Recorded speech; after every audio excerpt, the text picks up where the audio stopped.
Hi, what's up everyone?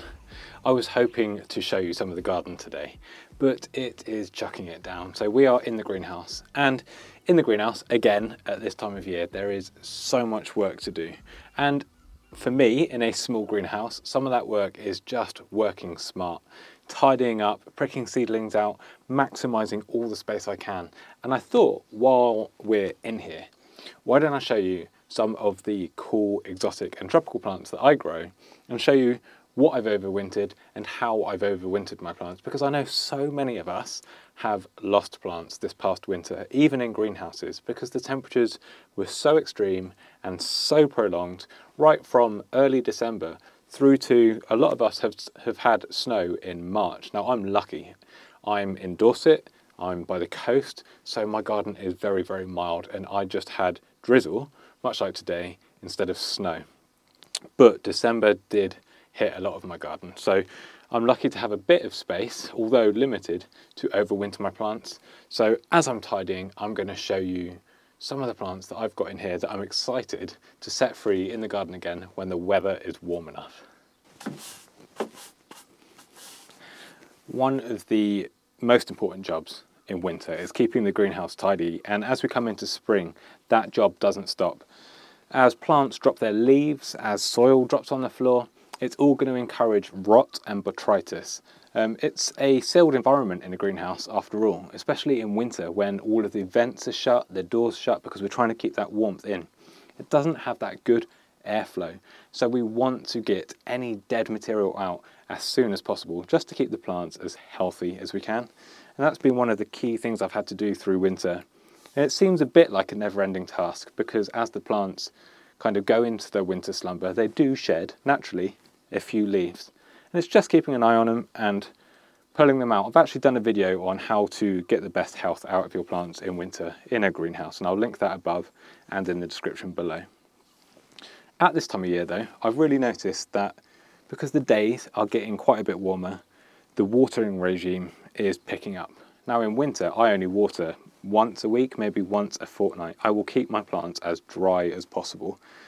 Again, because it's going to reduce the chances of rot. And the plants, or the majority of them, aren't actually growing in winter, so they don't uptake that much moisture. Now though, with the days getting warmer, I'm watering maybe 2 or 3 times a week, and I will have to check on my seedlings every day, because seedlings have such a small, delicate root system that once they wilt, there's not enough matter in the plant, there's not enough moisture retained for it to recover. So if they wilt, they perish, and that can be months, weeks of hard work lost. So keep an eye on your seedlings at this time of year as the days are getting warmer, because you don't want them to dry out. One plant that has grown so well over winter, considering how cool my greenhouse has got, is this Begonia pubescens, or the mountain papaya. And look at the size of these palmate leaves next to my head.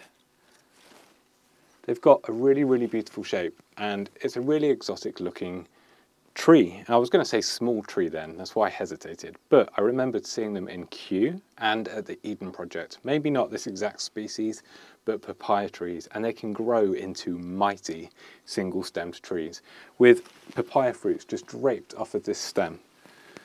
I'm going to plant mine out into the ground this year, I think, and I'm just going to see how it goes, and hopefully I get some fruit. And this is actually potentially starting a new movement in my garden. I love growing tropical and exotic plants, but I don't grow that many edibles, or at least so I thought. And then I thought about ginger. I grow flowering ginger. I grow bananas, which obviously some species produce edible fruit, but you can use the leaves to cook food in as well. I grow colocages, which is the edible food taro. There's quite a lot of edible plants I already grow, and I think this year I'm going to try and grow more and more exotic and tropical edible plants in the UK alongside my ornamental plants to really bring this paradise into a new dimension. So we'll see how that goes. But yeah, this beast, which is in a relatively small pot, maybe 5 or 7 litre, it's just growing so well. And again, watered once a week, if that, and it's growing rapidly. It's actually in the way a little bit, so I can't wait for it to get warmer outside because I can move this out and I'll have so much more space in the greenhouse.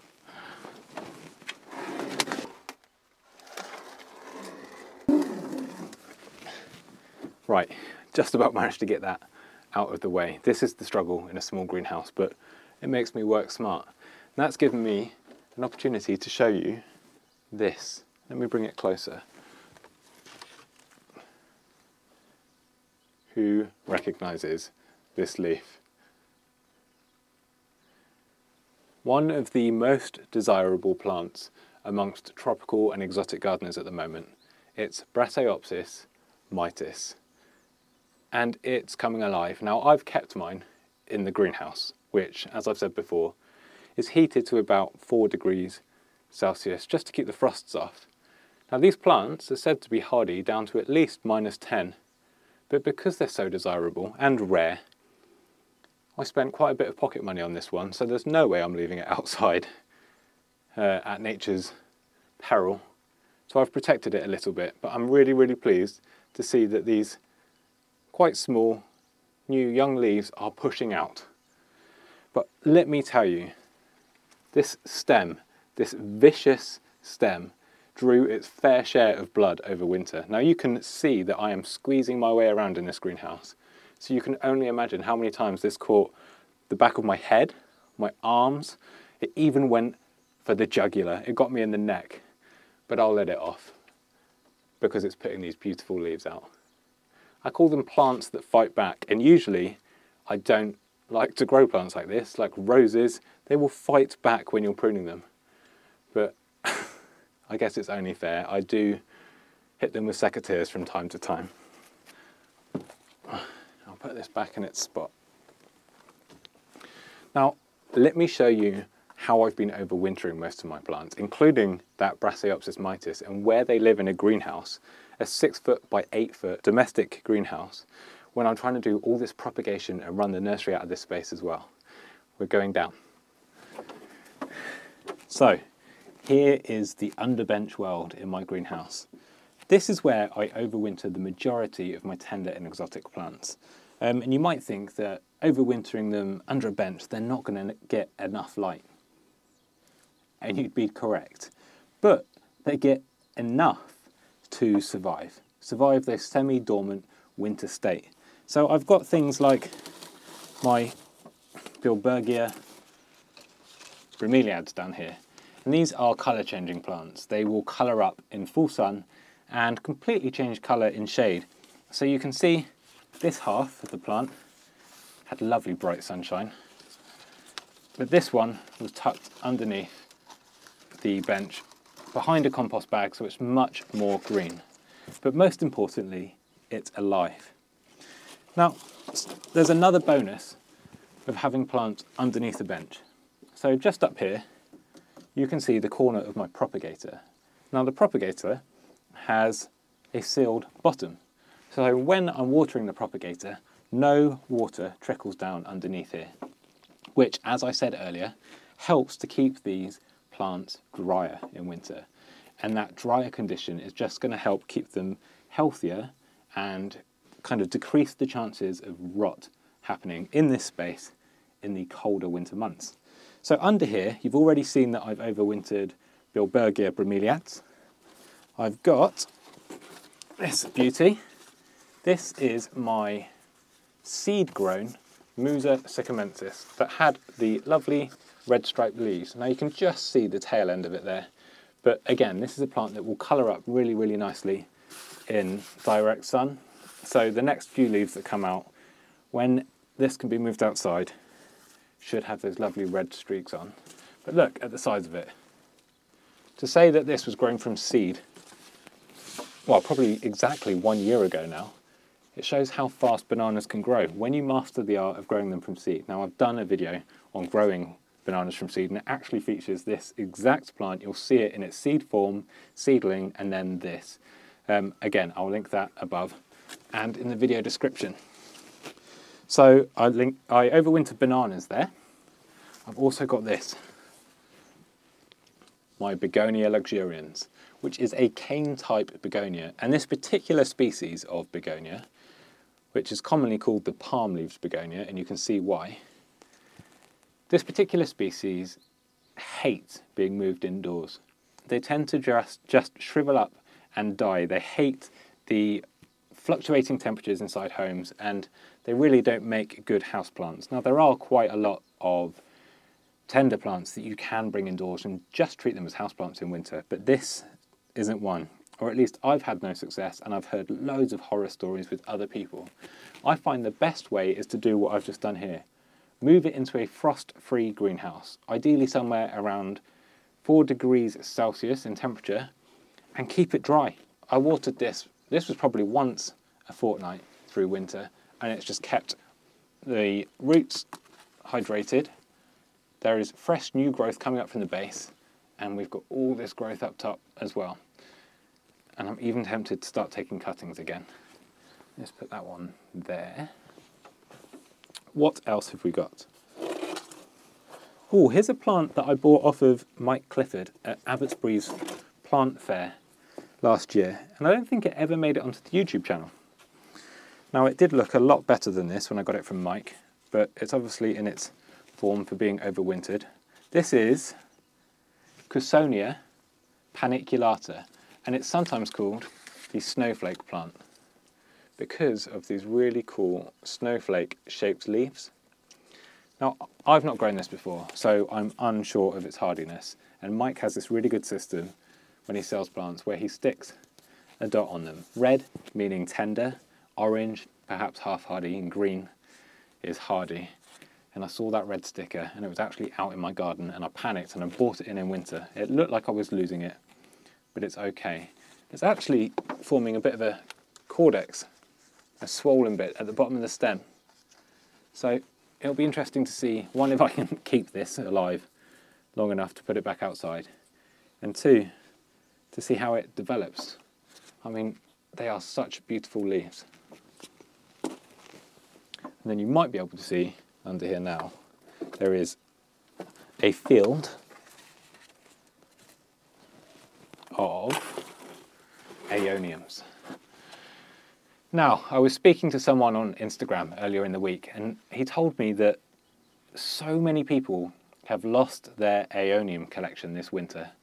And I didn't come through unscathed. All of the plants that I was testing hardiness outside have given me a relatively clear result that they are not hardy to -5.2. They look like they've really been knocked back or killed.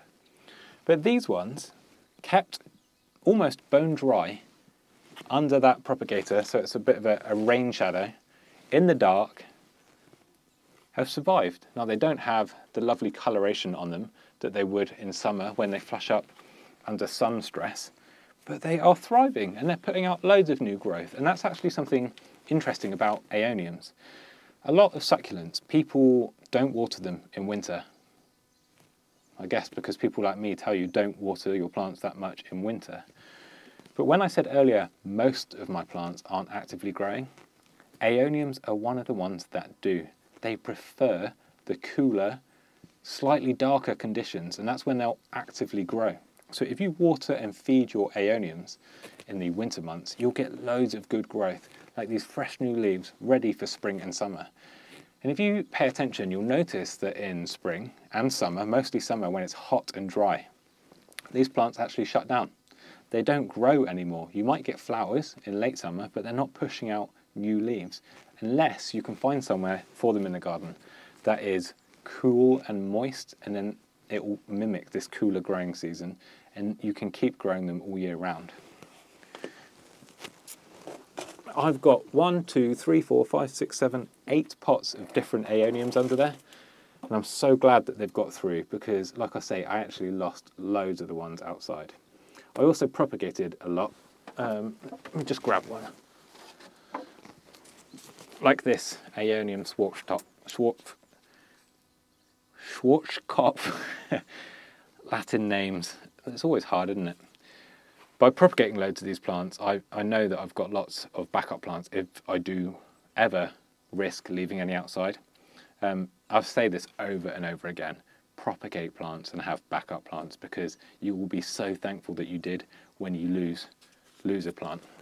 Actually, on the topic of that, right at the back down here.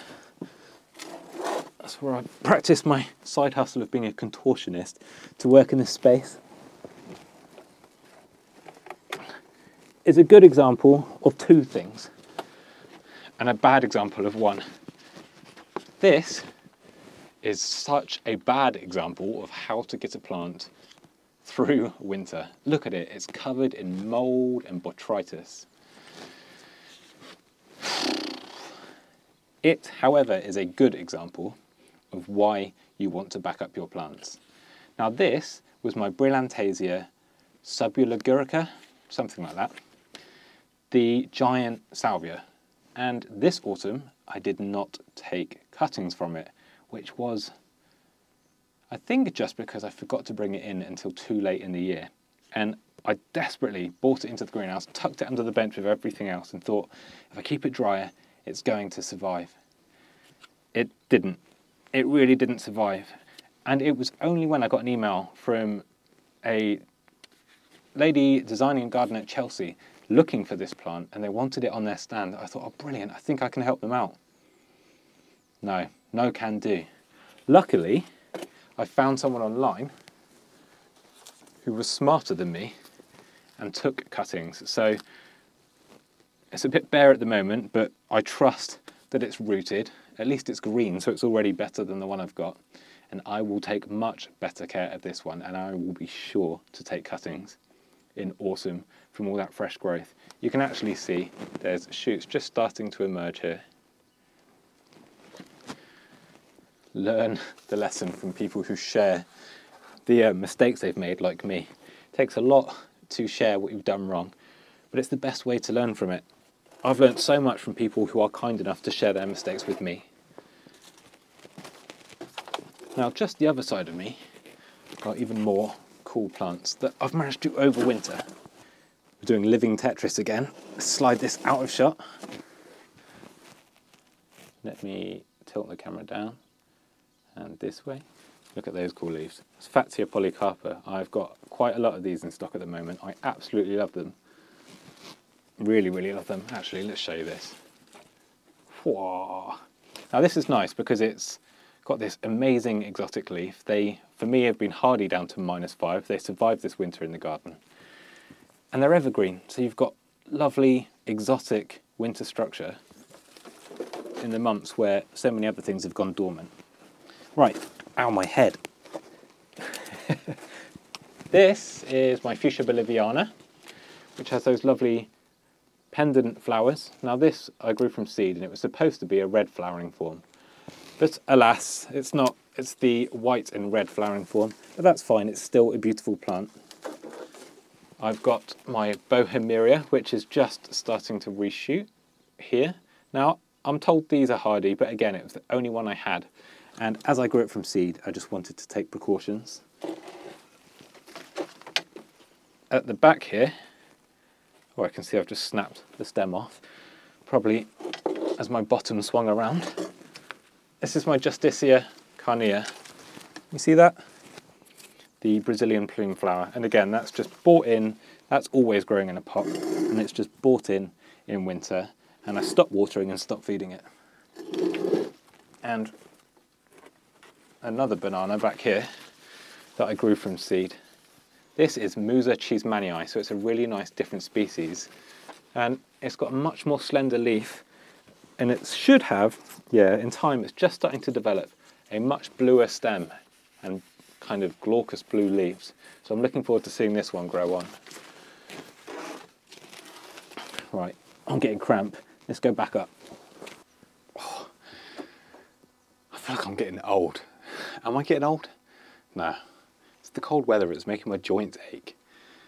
Anyway, behind me here are my brugmansia cuttings, and I've shown you before I overwinter brugmansia, my main stock plants, just the same way that I've shown you all of the plants here, but I don't have enough space to do it here, so I borrow the underbench space in my parents' greenhouse. I've just seen one more plant, one more cool plant that I will show you, and then I'll let you get on. This one. Now I get a lot of emails about this. This is a Roldana Petasites Christobalensis.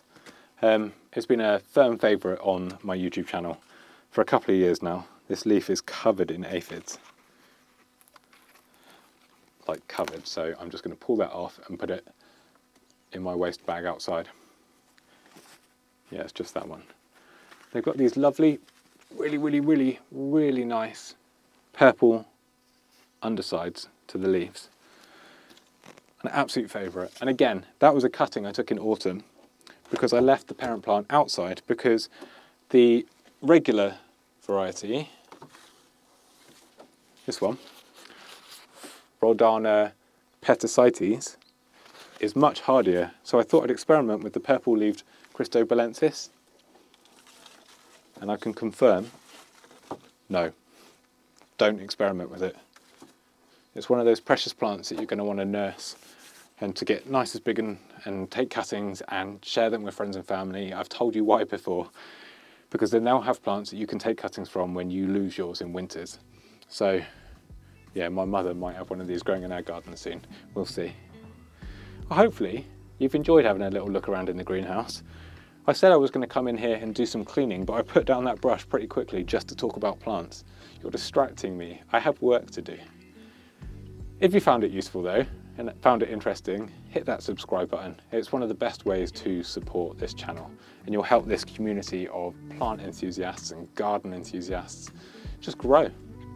I will see you all in the next video. I am going to do the boring jobs that I need to do to keep my greenhouse healthy. I'll see you in the next one.